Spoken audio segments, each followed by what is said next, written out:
Alors, bonjour la famille. J'aimerais consacrer le temps de cette vidéo à parler des problèmes que les gagnants du passé ont eu afin de permettre à nos nouveaux gagnants de ne plus faire face à ces situations, bien de savoir quoi faire lorsqu'ils sont en face de ces problèmes. Parce que croyez-moi, à 100 points, ça va vous arriver. On est d'accord. Donc, dans un premier temps, je vais parler des gens qui ont joué la loterie Visa initialement avec leur famille. Par famille, je veux dire, vous avez joué la loterie Visa avec votre partenaire ou bien vos enfants ou bien les deux. Dans un deuxième temps, je vais parler des gens qui ont joué la loterie Visa comme célibataires. Ok? Et dans un troisième temps, je vais parler des gens qui sont devenus membres de famille après avoir joué à la DV Loterie. Genre, ils ont joué la loterie Visa. Après ça, ils se sont mariés ou bien ils ont eu des enfants. On est d'accord. Ici, c'est votre servitrice. Amène la vraie douceur.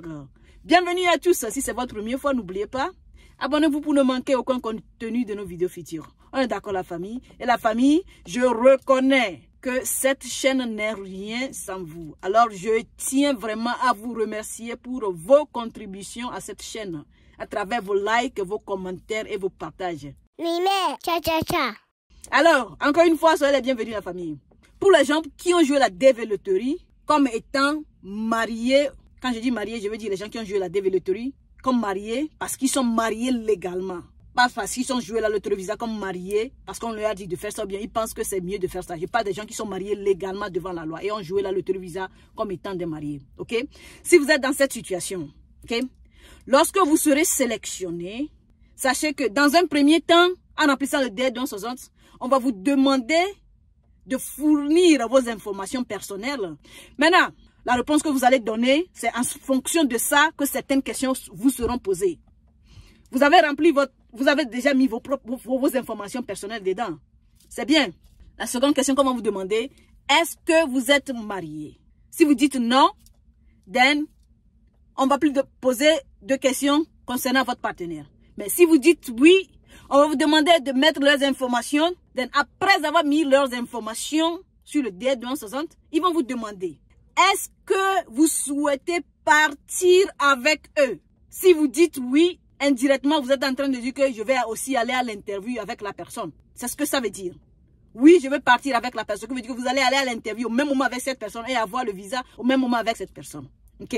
Si vous dites oui, la question qui va suivre en même temps sera grey out. Les Anglais disent que c'est grey out. La question sera là-bas, mais vous ne pouvez plus cliquer là-dessus. Parce que ce serait plus applicable à vous. Right?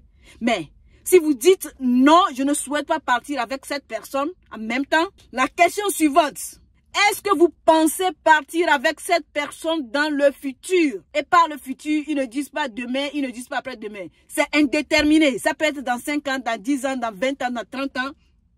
C'est ce que ça veut dire. Si c'est un plan que vous avez, then vous allez choisir, oui, je souhaite partir avec cette personne dans le futur. Donc, dans le futur, vous voulez faire venir cette personne, ces informations sont déjà dans le système. Ça rend les choses faciles. Concernant côté mariage, si vous êtes la question qui vous demande si vous êtes marié là. Sachez qu'on demande aussi la date à laquelle vous êtes marié. C'est votre date de mariage et ainsi de suite. Donc, votre date de mariage a intérêt à refléter une date avant que vous avez joué à la DV Loterie. C'est très important. On va venir sur les enfants. Vous avez des enfants. On va vous demander, est-ce que vous avez des enfants? Si vous dites non, plus de questions concernant les enfants. Vous dites oui, on va vous demander de fournir les informations de ces enfants-là. Then, après, on va vous demander, est-ce que vous souhaitez partir avec ces enfants? Oui, je souhaite partir avec ça. Si vous dites non, on va vous dire, est-ce que vous souhaitez partir avec ces enfants-là dans le futur? Donc, ceci peut être applicable aux gens là qui ont joué la loterie Visa avec leur enfant, alors que la maman ou bien le papa de l'enfant ne veut pas que vous partiez avec l'enfant. Ce qui veut dire que vous ne pouvez pas aller à l'interview avec l'enfant.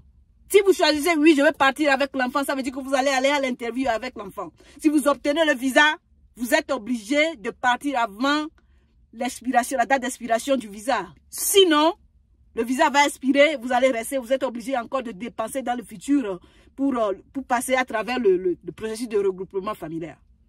Alors, si vous ne pensez pas partir avec eux, choisissez, non, je ne veux pas partir avec la personne, mais oui, je pense partir avec la personne dans le futur. On est d'accord, la famille. Maintenant, revenons aux gens qui ont joué la loterie comme des célibataires, alors qu'ils sont mariés légalement, ils ont des enfants. On va vous poser les mêmes questions. Sachez que si vous dites oui, j'ai des enfants, vous donnez les informations de ces enfants-là. Bien sûr, ils vont vous poser les mêmes questions. Est-ce que vous souhaitez partir avec ces enfants-là? Vous allez dire oui ou bien non. Mais de toute façon, le simple fait de dire que oui, j'ai des enfants, ils vont comparer. Ils vont prendre les informations que vous avez utilisées pour jouer la dévéloterie là. Genre la date à laquelle vous avez joué la dévéloterie. Ils vont comparer ça avec l'âge de l'enfant. Ils vont comparer ça avec votre certificat de mariage. Est-ce que les dates coïncident? Vous avez dit que vous êtes célibataire, ce qui veut dire que l'âge de votre enfant doit refléter une période après que vous avez joué la dévéloterie. Si ça reflète, votre acte de mariage reflète une date avant la date où vous avez joué la loterie visa, vous avez des problèmes. Ainsi que l'âge des enfants. Alors, à vous de voir. Si vous voulez aller là-bas, vous avez gagné de dire que oui, j'ai des enfants et aller là-bas pour qu'on vous refuse le visa ou bien dire non, j'ai pas d'enfants et aller là-bas avec la peur au cœur et prier à ce qu'on ne vous surprend pas jusqu'à ce qu'on vous donne le visa et puis vous allez faire face aux conséquences dans le futur. On est d'accord. Ce qui m'énerve dans tout ça là, c'est que ils savent déjà qu'ils vont vous disqualifier. Au lieu de refuser de vous programmer pour l'interview, ils vont pas faire ça. Parce qu'ils ont passé leur temps à étudier vos dossiers, vous allez payer pour ce temps-là. Donc du coup, ils vont vous programmer pour l'interview. Soyez prudents. On est d'accord. Maintenant, troisième point. Les gens qui sont devenus membres de famille après avoir joué la dévéloterie visa. Par membre de famille, je veux dire, vous êtes marié après avoir joué la dévéloterie visa ou bien vous êtes marié et vous avez eu des enfants après avoir joué la dévéloterie visa. Okay? Peu importe si ces événements sont arrivés avant les résultats de la dévéloterie ou bien après les résultats de la dévéloterie. Votre situation est ici pareille. Vous allez remplir le DS. On va vous demander, est-ce que vous souhaitez partir avec votre partenaire? Vous avez le choix de dire oui, je vais partir avec lui. Ça veut dire que vous allez aller à l'interview avec cette personne. Ou bien non, je ne veux pas partir avec lui. Et ils vont vous demander si vous voulez partir avec eux dans le futur. Et vous allez dire oui, si c'est votre intention. Sachez que pour ces gens-là, qui vont dire oui, je suis marié, mais je ne souhaite pas partir avec ma partenaire ou bien mon partenaire. Vous avez intérêt à aller à l'interview avec votre certificat de mariage. Si possible, quelques photos qui prouvent que vous êtes toujours ensemble. Parce que le divorce peut pousser certaines personnes à ne plus aller à l'interview avec leur partenaire. Donc, si vous dites qu'ils sont obligés de présenter un papier de divorce lorsqu'ils sont là-bas. Alors, si vous êtes dans cette situation où vous ne pensez pas partir avec votre partenaire, mais vous voulez le faire dans le futur, présentez votre certificat de divorce et pour être à l'abri, quelques photos, pour prouver que vous êtes toujours ensemble, quoi. Genre, préparez-vous comme si vous allez à l'interview avec votre partenaire, tout en amenant les preuves du mariage. C'est ce que je veux dire par là. Et concernant les enfants aussi, c'est conseillé d'aller là-bas avec le certificat des enfants parce que vous allez fournir ces informations-là en remplissant le truc là. Donc, pour être à l'abri, allez là-bas avec les preuves nécessaires. Comme si vous allez aller à l'interview avec ces enfants-là. C'est vrai, les enfants ne vont pas vous accompagner pour aller à l'interview lorsque vous allez dire que vous n'allez pas partir avec eux. Mais quand même, ayez des informations, ces informations-là, au cas où on vous demande ça. On ne sait jamais. On est d'accord, la famille. Sinon, laissez des questions que vous avez, des inquiétudes dans les trucs là, dans les commentaires. Je serai très ravi de répondre. On est d'accord, la famille. Si vous devez faire du passeport, voilà, c'est ce que je veux dire. Si vous devez faire du passeport pour quelqu'un, sachez que toute cette décision-là doit débuter avec votre DE260. Du moment où vous avez dit que oui, je vais partir avec telle personne, then vous êtes obligé de faire le passeport pour cette personne. Bien sûr, on m'a demandé les informations du passeport, de l'applicant principal, à moins que les choses ont changé cette année, vont changer. Bon, les résultats ne sont pas sortis, bon, on ne sait pas encore, mais à moins que les choses ont changé cette année. Mais au cas contraire, on va vous demander ça. Pour l'applicant principal, on va vous demander ça. Donc, si vous dites que vous ne voulez pas partir avec la personne, no need to go get a passport. Like, pas besoin d'aller faire le passeport pour cette personne-là. Vous allez juste aller là-bas seul et présenter des preuves que vraiment la personne existe vraiment. Des preuves qui montrent que vraiment, comme si vous êtes en train d'aller à l'interview avec la personne, quoi. Jusque la personne ne sera pas là-bas, vous n'aurez pas besoin de faire un passeport. On est d'accord. La famille, c'est un problème que j'ai eu à discuter avec plusieurs gagnants. Et ce qui me fait bizarre dans tout ça, là, la majorité d'entre eux ne sont pas des gens qui ont rempli leur DS260 eux-mêmes. Ils ont payé des gens pour les aider. Donc, imaginez quelles sont les autres erreurs que cette personne peut faire. C'est pour vous dire que beaucoup de gens vont se présenter à vous sans vous disant que non, je traite des dossiers de...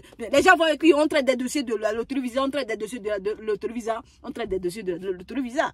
Il y a des gens, des refus de visa qui sont dus à ces gens-là que vous payez pour vous aider. Et ces candidats-là ne sont pas uniquement... les gens-là, les gens avec qui j'ai discuté ne sont pas des gens qui viennent d'un seul pays, quoi. Ils sont un peu partout dans le monde. Donc, faites énormément attention. OK? Ne vous jetez pas dans les bras de quelqu'un juste parce que la personne te dit « je traite des dossiers pour la DV-loterie ». On est d'accord, la famille? C'est très important. Remplis votre DE 260 très bien là. C'est déjà un atout, sorry. Alright? Lorsque vous faites des erreurs là, ça rend le processus long parce qu'ils doivent s'assurer qu'ils ne sont pas en train de faire des erreurs. Ils ont les vraies informations envers eux et de leur côté. Donc, ils vont chercher à s'assurer, est-ce que l'information là que vous m'avez donnée, est-ce que c'est vrai? Est-ce que c'est correct ou pas? Alors, s'il vous plaît, faites vos possibles pour remplir votre DE 260 très bien. Parce que ça va contribuer à l'obtention de vos visas. On est d'accord, la famille? La famille, nous sommes là pour vous aider. Alors, n'hésitez pas si vous avez des questions.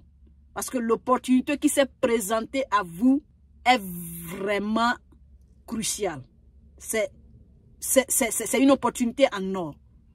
Alors, faites tout ce que vous pouvez faire pour conserver ça. Et faites vos possibles. Cette partie-là est vraiment importante pour moi. Donc, à vérifier vos informations avant d'envoyer ça. Surtout les gens qui vont donner leur dossier aux gens de les aider là. Ne donnez pas vos informations et laissez ces personnes remplir le dossier pour vous. OK? Et attendre à ce que la personne vienne vous dire que non, j'ai envoyé tes informations.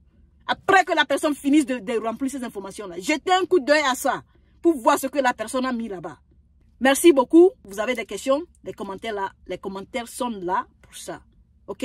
Ici, c'est votre servitrice, Amen la vraie douceur. Et s'il vous plaît, la famille, aidez-nous à aider les autres. OK? Invitez-les à venir voir ces vidéos. Parce que ça fait trop mal, quoi, quand j'attends certains refus de visa causés par les gens que vous avez payés pour vous aider. On est d'accord. Grand merci pour vos soutiens. Toujours un plaisir pour moi de vous servir. On se dit à plus. Bye bye. Mime, cha cha cha.